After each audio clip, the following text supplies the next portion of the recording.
अस्सलाम वालेकुम एवरीवन। आज का जो हमारा टॉपिक है वो है SR फ्लिप फ्लॉप। ठीक है, सबसे पहले मैं आपको इस सर्किट का बता दूं कि इस सर्किट के अंदर अगर आप इस बाउंड्री के अंदर देखें तो ये जो सर्किट है ये बेसिकली एक सिंपल लैच का सर्किट है जिसमें नैंड गेट्स यूज हुए हैं। ठीक है, उसके पीछे हमने 2 अदद नैंड गेट्स लगाए हैं और एक अदद क्लॉक सिग्नल है S और R, उसकी 2 इनपुट्स हैं। अब क्लॉक सिग्नल क्या है? क्लॉक सिग्नल ये है बेसिकली एक कंट्रोल इनपुट है और ये जब अपनी स्टेट चेंज होगी इसकी तो सर्किट की वर्किंग पे फर्क आएगा, वो हम बाद में देखते हैं। कुछ 2-3 चीज़ें मैं आपको बता दूं कि जब भी हम एक सिंपल नैंड गेट यूज़ करते हैं और उसका एक इनपुट 1 होता है तो उसका आउटपुट जो है ना वो दूसरी इनपुट का कॉम्प्लीमेंट आ जाता है, या आप ट्रूथ टेबल से वेरीफाई कर सकते हैं।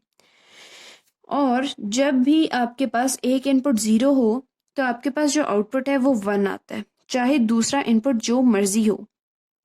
ओके, उसके अलावा ये जो लैच है नैंड लैच, इस लैच का ट्रुथ टेबल मैंने यहाँ पे बनाया है।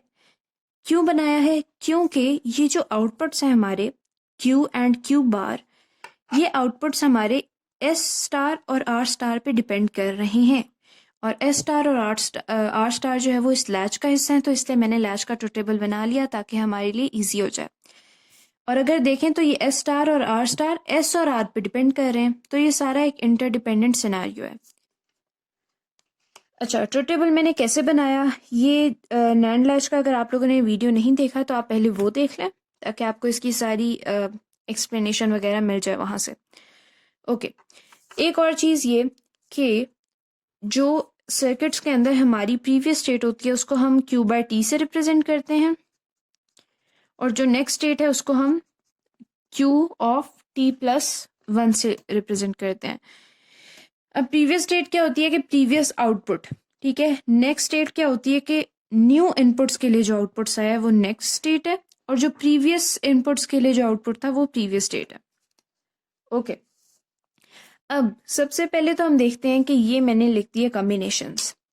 जब हमारे पास 3 वेरिएबल्स होते हैं, लाइक 3 इनपुट्स होते हैं, तो आपको पता है कि 2⁻³ जो है हमारे पास नंबर ऑफ कॉम्बिनेशन बनते हैं पॉसिबल, लाइक 2⁻³ इज 8 और इस केस में हमारे पॉसिबल कॉम्बिनेशंस 8 बनने चाहिए थे, लेकिन यहाँ पे मैंने 5 लिखे हैं।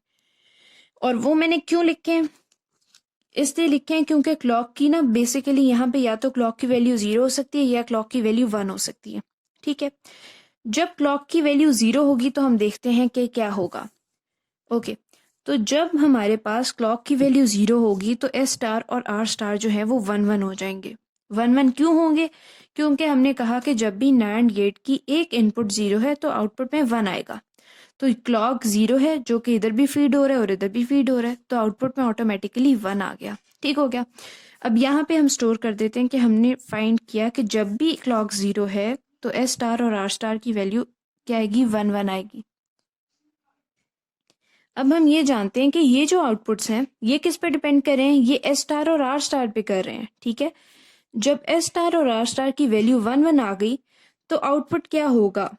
ठीक है, अगर तो हम इसको लाइक लैच में अब सॉल्व करना शुरू कर दें तभी हमें आउटपुट्स पता लग जाएगा, लेकिन अभी वो मैं नहीं करूँगी क्योंकि वो मैं नैंड लैच की वीडियो में एक्सप्लेन सब कुछ समझा चुकी हूँ। तो यहाँ पे हम ताकि वीडियो शॉर्ट रहे, हम इसको ट्रुथ टेबल से देखते हैं कि जब हमारे पास S स्टार और R स्टार 1-1 है तो हमारे पास होल्ड स्टेट है या मेमोरी स्टेट है या फिर प्रीवियस स्टेट को स्टोर कर रहा है। तो यहाँ पे हम क्या लिख देंगे? सिंपली Q(T) और यहाँ पे Q(T), यानी कि जब हमने क्लॉक को 0 कर दिया तो आउटपुट पे जो पिछला आउटपुट था वही शो हो रहा था। और वो कैसे हो रहा था वो ऑलरेडी मैं नैंड की फंक्शनैलिटी में बता चुकी हूँ। ओके, अब हम देखते हैं कि जब भी क्लॉक हमने देखा कि 0 है तो आउटपुट में हमारे पास S स्टार और R स्टार 1 आएगा और यहाँ जो फाइनल आउटपुट है उसमें प्रीवियस स्टेट स्टोर होगी।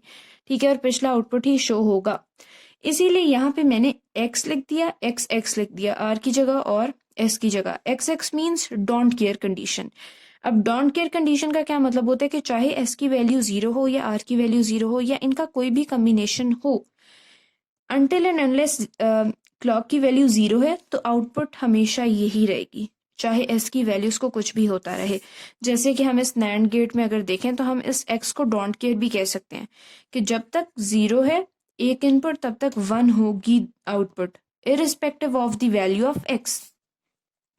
तो इसीलिए फिर यहाँ पे टोटल 5 कॉम्बिनेशंस लिस्ट हुए, क्योंकि यहाँ पे मैंने डोंट केयर लगा दी।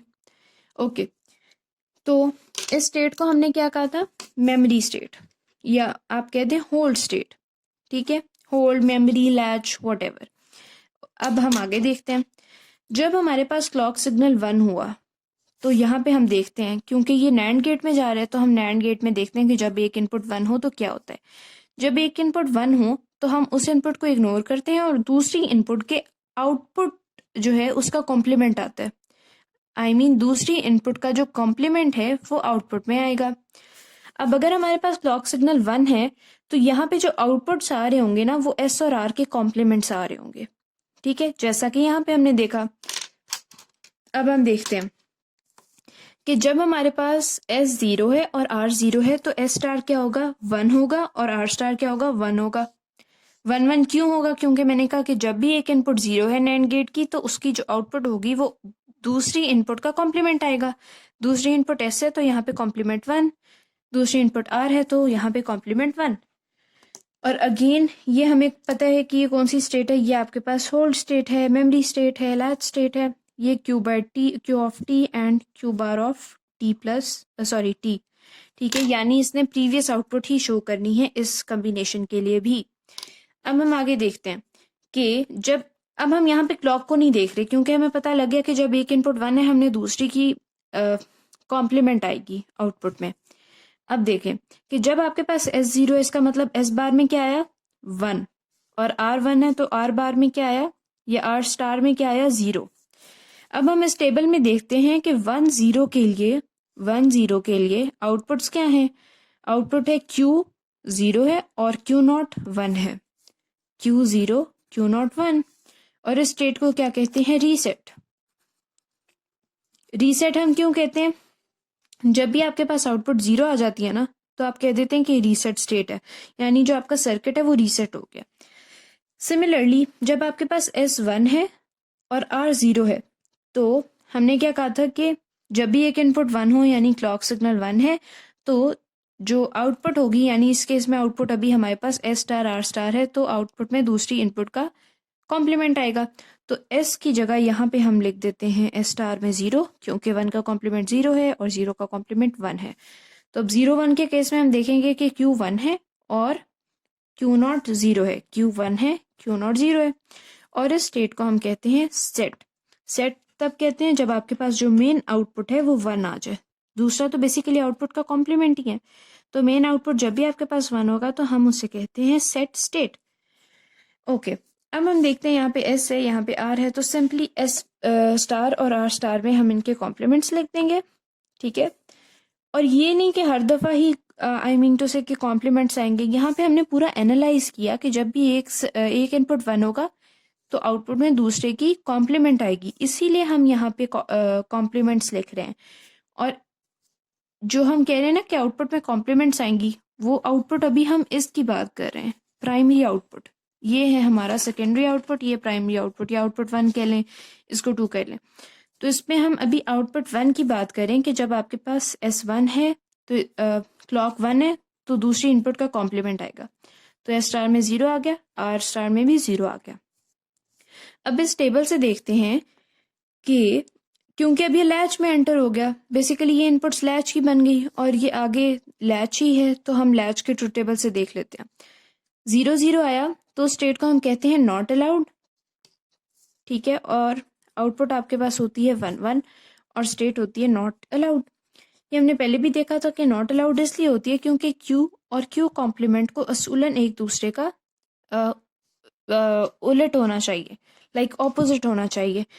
अगर Q 0 है, ठीक है, तो Q कॉम्प्लीमेंट 1 होगा, Q 1 है तो Q कॉम्प्लीमेंट 0 होगा। लेकिन यहाँ पे दोनों 1 1 आ रहे हैं जो कि एक इनवैलिड बात है, तो इसीलिए हमने यहाँ पे लिख दिया 0 0। तो आज का वीडियो बस इतना ही था। आई होप कि आप लोगों को अच्छा लगा।